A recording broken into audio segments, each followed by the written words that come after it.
Welcome to Keeping It Real with RI Realtors. This is your go-to source for what's happening in real estate right now, with host Mike Pereira. Good morning, Monica, and welcome to Keeping It Real. Thank you, Mike. I appreciate your having me as a guest. It's very exciting. I'm happy to have you here. So tell everybody who you are and what role you play here at the Rhode Island Association of Realtors. Well, my full name is Monica Staaf, and I am the General Counsel and Vice President of Policy for the Realtor Association. So what that means is I answer realtors' legal questions and try and keep all of you guys out of trouble. Well, I can tell firsthand I've been using Monica for legal advice for, 20-something years now. I tried to find old emails that I have sent you back in like 05, 06, but I can't find the old email address that I used to use back then. I think it was like a cox.net address. We all use Gmail now, but I was trying to see what the first issue I've ever emailed you about was, but unfortunately I couldn't find it.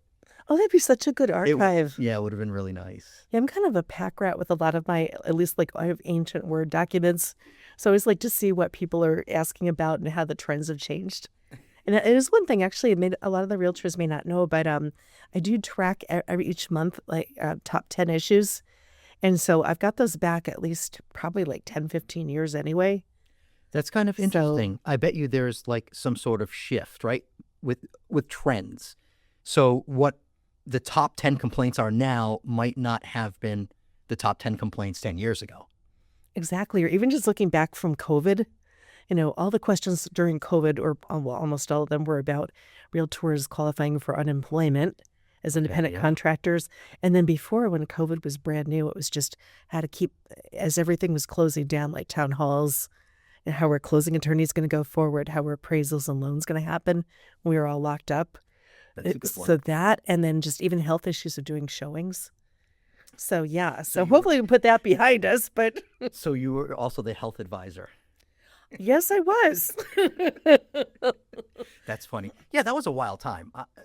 I have to say, I know most people are traumatized from that particular point in time. We thought our lives were over. We're going to have to look for other jobs. But it went the other way around. We got super busy. Oh, yeah. And that's even like going back in that time period post-COVID. I mean, I have to tell you because you were living it and doing it. But I remember getting calls from people saying that they had like 50 people coming for showings. They had all these lines out the door. They'd have 10, 15, 20 people making offers on the same property. So, yeah, so there's definitely been a shift to what kind of questions I get. So right now, I'd say a lot of the questions are still about the lead law. Rentals are always in the top 5, just kind of different rental questions separate from lead paint. And then now, actually, there's still questions about compensation. And people trying to get used to talking to buyers about compensation and making that kind of adjustment. So, yeah, it keeps me on my toes. Which are all topics that are still very relevant, right? We've got a lot of lead law things that we're concerned about, right? We've spent time at the State House discussing or voicing our concerns with some of the language in the new lead laws. So I can see that being a hot topic. We're still waiting to see when they're going to actually find people. Exactly. Hopefully they keep pushing that back because, I'm on the streets and landlords are really trying hard to get these issues resolved and get those either the lead safe cert or the lead free certificate. And it's not an easy process. I was, part of a 5-unit inspection a few weeks ago, which took 7 hours. And It was very complicated. The amount of possibilities of where you can find lead and how it just voids the entire inspection if you do in certain areas is just... It's heartbreaking, but we'll push through. We'll push through. Well, and historic properties too. I don't know if that fell into that category, but yes. So it's very sad.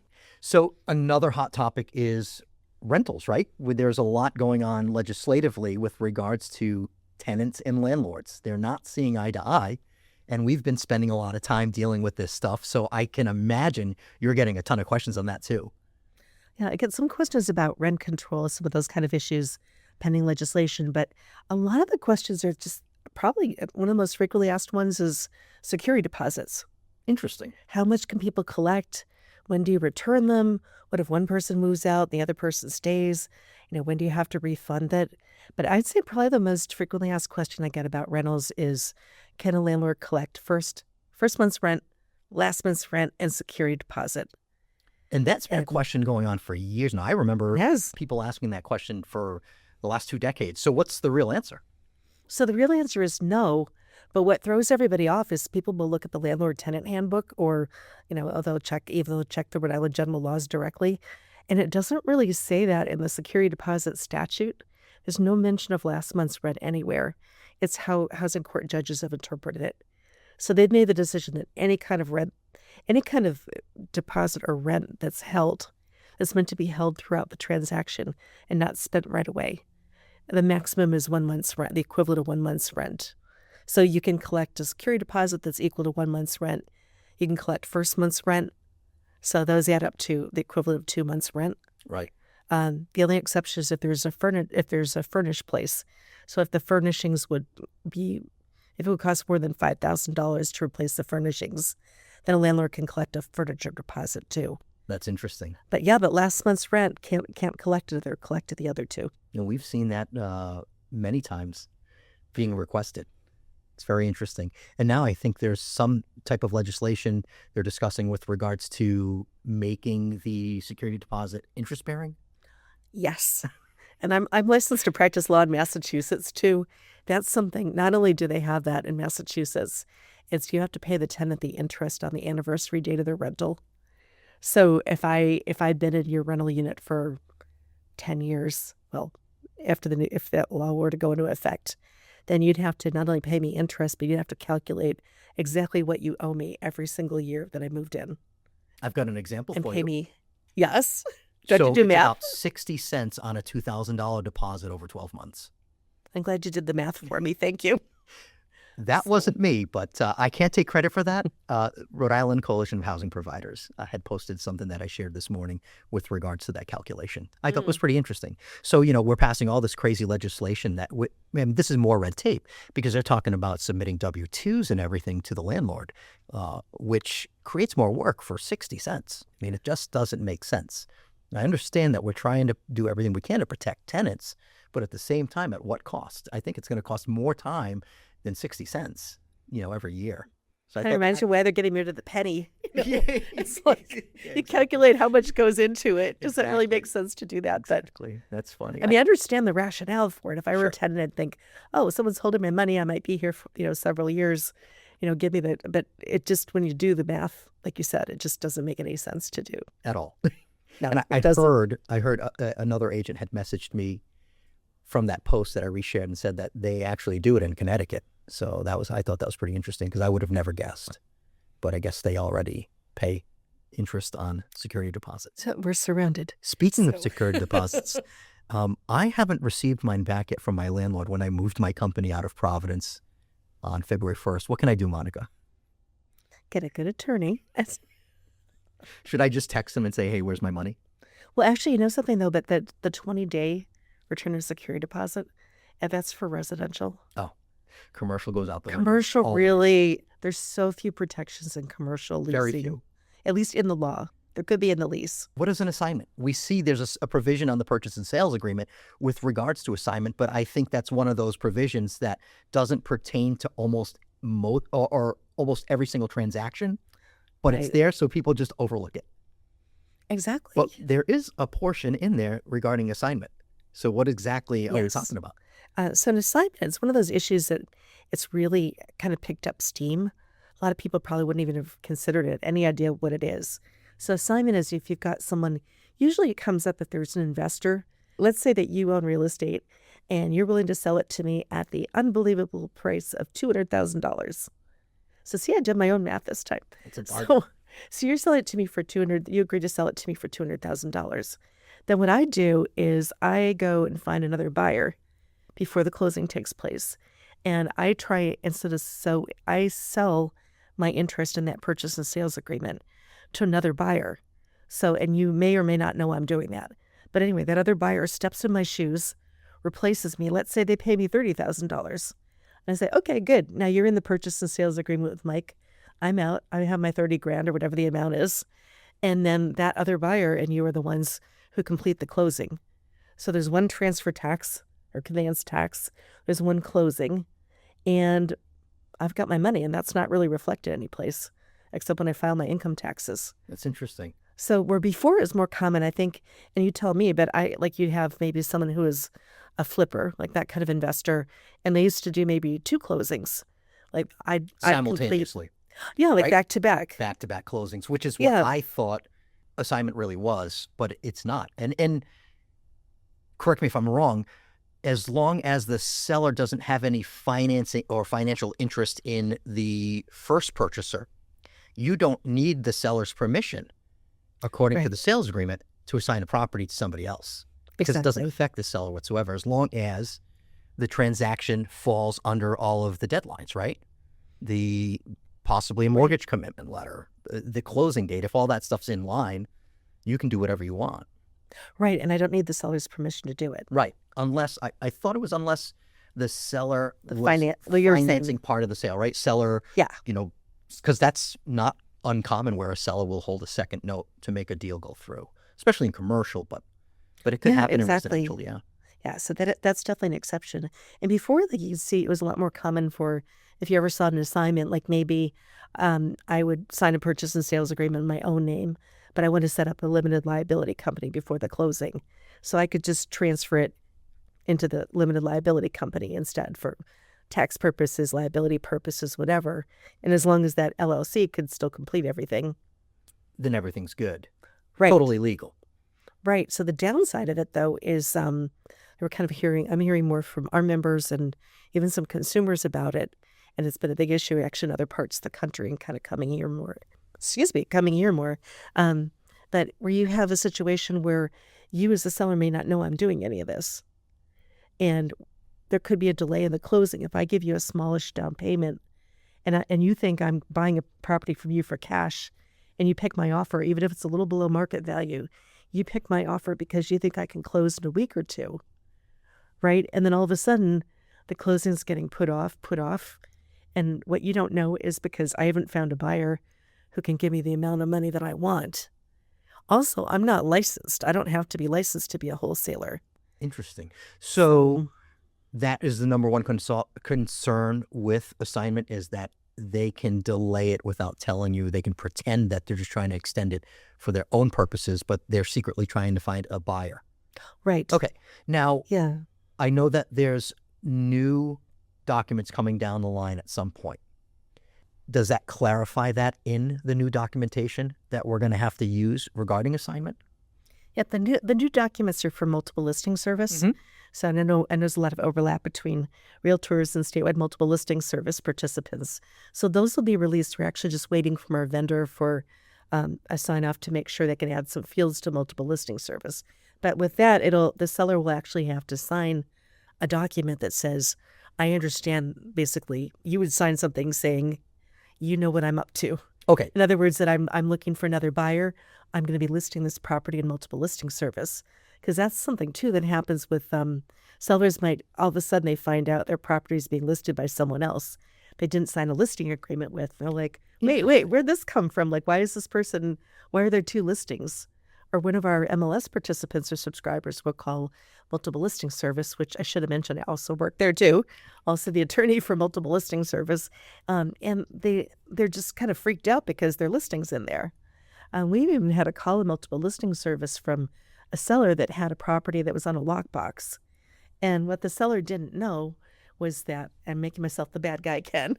I'm a lawyer. I can take it. Anyway, but what they didn't know is if you were the seller, I was actually got a hold of the lockbox code and I'm showing it to people. Not only did you not know I was showing that I was trying to sell it to another buyer. The buyer's agent, I'm assuming. The buyer's agent with the original seller puts a lockbox on it, relists it, and tries to sell it again during the transaction. And the seller has no idea. Right. That sounds like, I don't know, a safety concern as well. People are going through a property without the seller's permission. And even if there isn't a lockbox, you might have random people kind of going around trying to peer inside and that sort of thing. They do it all the time. They walk around the perimeter of the property. People stop in front of the house. There are safety concerns. Thankfully, the chances of anything bad happening are far and few in between. But in this industry, I always tell everyone, you can't be complacent. Because the moment you let your guard down, something always happens. So that's crazy. So with the new assignment documentation or form, could the buyer's agent relist the property on MLS even though their buyer doesn't own it? Yes, as long as they'd have to fully disclose it. So that's actually a rules change that they'd have to say this is, because you also want to protect that other buyer. Right. You know what I mean? If I'm the first buyer or working with the first buyer, then the other buyer, what if I don't get title to the property? What if a seller decides to flake out or something happens? They need to know that they might be waiting because they've got to wait for me to get title. Well, depending on what kind of assignment you're doing. I mean, if you're doing the assignment, they're not waiting for me to get title. If you're doing 2 back-to-back closings, they need for me to get title in order to sell it to them. So you've got 2 different scenarios going on. So either way, so part of it is making sure that buyers know. And so by putting something in multiple listing service saying this is an equitable listing, it's subject to the seller getting title to the property, or it's subject to, they just have to know what's going on with that. What if the seller doesn't want them to relist it while it's under contract with the first buyer? Can they prevent that buyer from relisting it and trying to sell it? Not right. They could refuse to sign the form. Okay. So if they listing refuse to sign that service. form, then you cannot assign that property. They couldn't advertise it in multiple listing service. Okay. In the Rhode Island Association of Realtors Purchase and Sales Agreement, as you pointed out before, there's a section for that the property can be assigned without the permission of either party. So if someone wanted to add separate language to that, that's, someone could put something in additional provisions saying, I don't want this assigned. I know our forms committee has had some discussions about, do we want to have check boxes that this could be assigned or not assigned? Still kind of weighing that a bit. But I think the other thing, and just kind of what's happening, we're seeing happening in the field is especially if I'm buying from you for below market price, some of the wholesalers are specifically targeting people who maybe have a lot of debt on the property. Maybe I'm stressed or something like that. They're offering a solution. So if I knew that I was selling below market value, it might still be worth it if I thought I could get out of this property in a week or 2 because I think I'm selling it for cash. But the issue is what they know and what they don't know. So in other parts of the country, some states have actually, a couple of states have actually required these wholesalers to become licensed. So you have more accountability that way. It sounds like what you're saying is due to the increased volume of wholesale. I feel like wholesale is up. I don't think I've seen more wholesale. I've been doing this 23 years now, and there's way more wholesale now. You see it on Facebook. I get wholesale texts alerts from several different companies when they have an off-market property that they're wholesaling. This sounds like that's the scenario where they're buying somebody out, but at the same time, as long as they're disclosing that they're buying them out and going to try to sell the property at the same time to profit, it makes total sense. But wholesalers seem like they've created a sort of, it's not a major issue, but it's an issue of disclosure. So you just said that some states require, wholesalers to be licensed. Is that something that we're going to see in Rhode Island? Our association's filed legislation to do just that. We have also filed legislation that would address the disclosure issue, and so require that actually give the buyer or seller the right to back out, a 3-day right of rescission, if the wholesaler doesn't disclose to them what they're doing. Interesting. In writing. I mean, they wouldn't have to disclose what the different amount is, that I'm purchasing from you for the 200.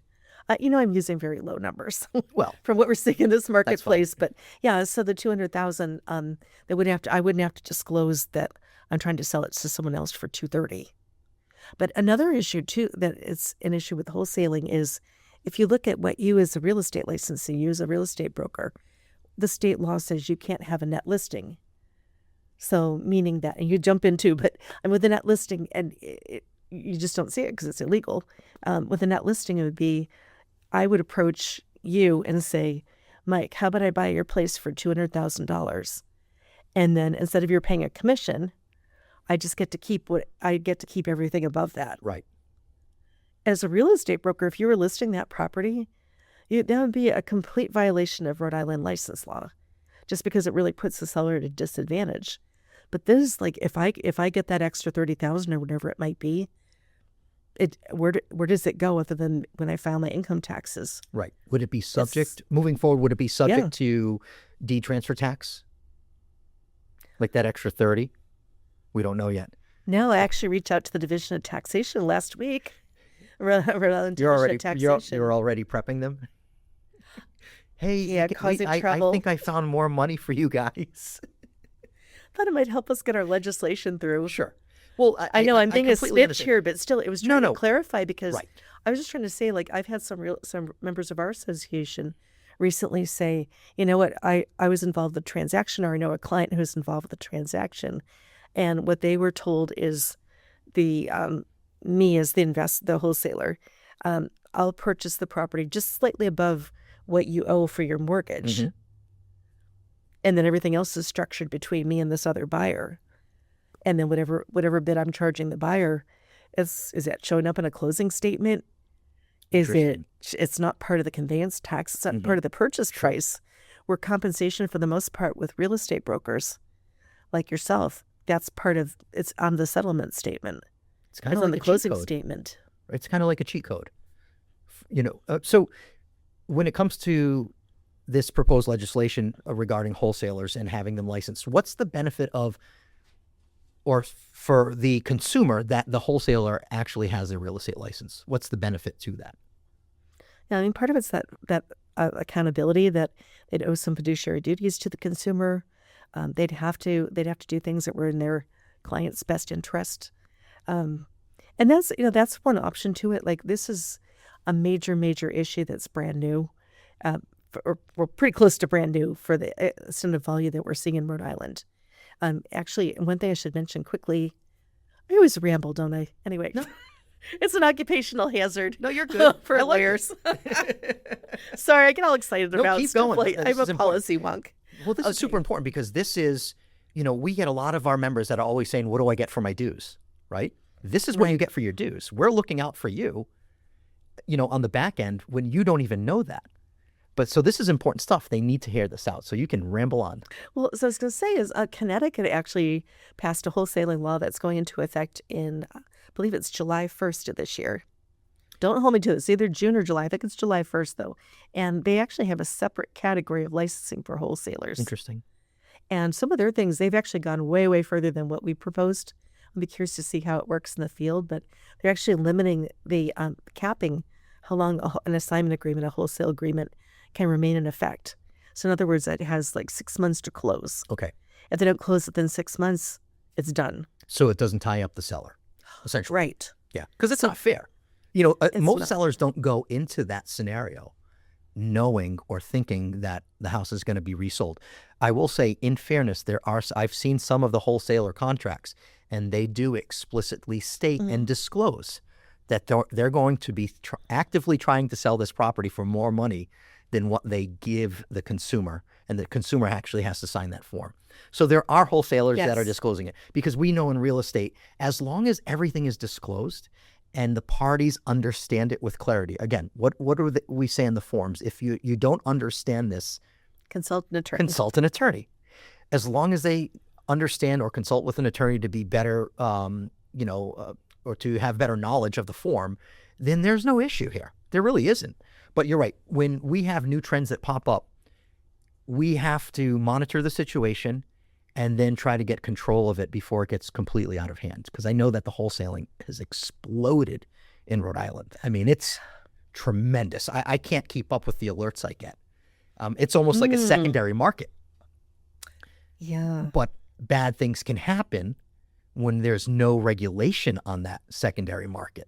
So as long as there's regulation and there's disclosure, it sounds like it's a win-win for everyone. It's not hurting the wholesaler to have to get licensed, but it's important that they should be sanctioned by the same rules that all the other real estate transactions are sanctioned under, whether it's a real estate agent or a realtor.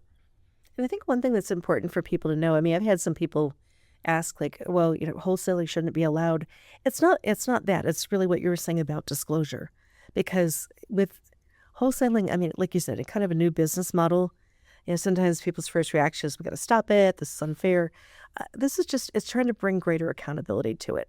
And just like a realtor, a real estate licensee can't collect a net commission because it's not in the seller's best interest. I don't want wholesalers to be able to do that either. And just kind of follow through all the other rules. I mean, having honest advertising. What's regulating wholesale marketing outreach now? Where real estate licensees are very specific information that real estate brokers and salespeople have to put in their advertising. So just bringing that level.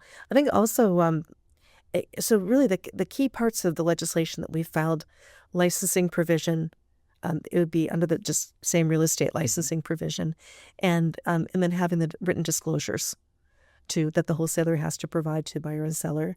As you said, the ones who are really good and ethical people are doing that already. They are. And wholesaling can be a service, right? In the right situation, like you've got someone who's a distressed seller who owes a lot in their money, a lot in their property. Someone kind of pops up and says, "Hey, I'll take this off your hands." Even sometimes people with an estate, they may not really care. Like they just, it's my late parents' property. Mm-hmm. No one wants it. We live in another part of the country. Let's just quick sale. Like we're not out to make millions of dollars. We just want to get it off our hands. That's a great point. So, the majority of times that I've dealt with estate sales, whether I represented the actual sellers or worked with the buyers, the sellers are very stressed out. You hate to say it, but I've heard them say it time and time again. It's actually a burden or a hassle to have to do it.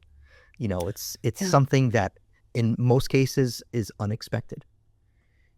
Or they see it coming down the line, but there's more things to worry about. And then now they have the burden of, prepping this house, cleaning it out, prepping it, getting probate, all sorts of crazy stuff. And by the time the deal's over, it was just like a weight lifted off their shoulders. So I can see if a wholesaler comes in and says, just take the valuables, leave everything else you see in here, we'll handle it. Here's what we'll give you. And then in the meantime, these wholesalers, they don't really have to look for buyers. They have scores of buyers that are looking to rehab properties, put them back on the market for somebody to live in, right? It's not a bad thing. Wholesalers are purchasing these properties. Flippers, I don't like using that word. I like to use rehabbers, are coming in, making them beautiful again and reselling them to folks that are actually going to live there. These are going to be live-in properties. So I think they're a very important aspect of our industry. It just sounds like we're just trying to make sure that they fall under the same guidelines that we have to as real estate agents and realtors in the industry.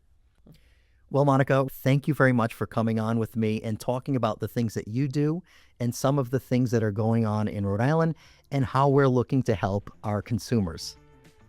Well, thanks for having me as a guest, Mike. It's been a real pleasure. And actually, it's really helpful for me. Thank you very much. Thank you. Have a good day.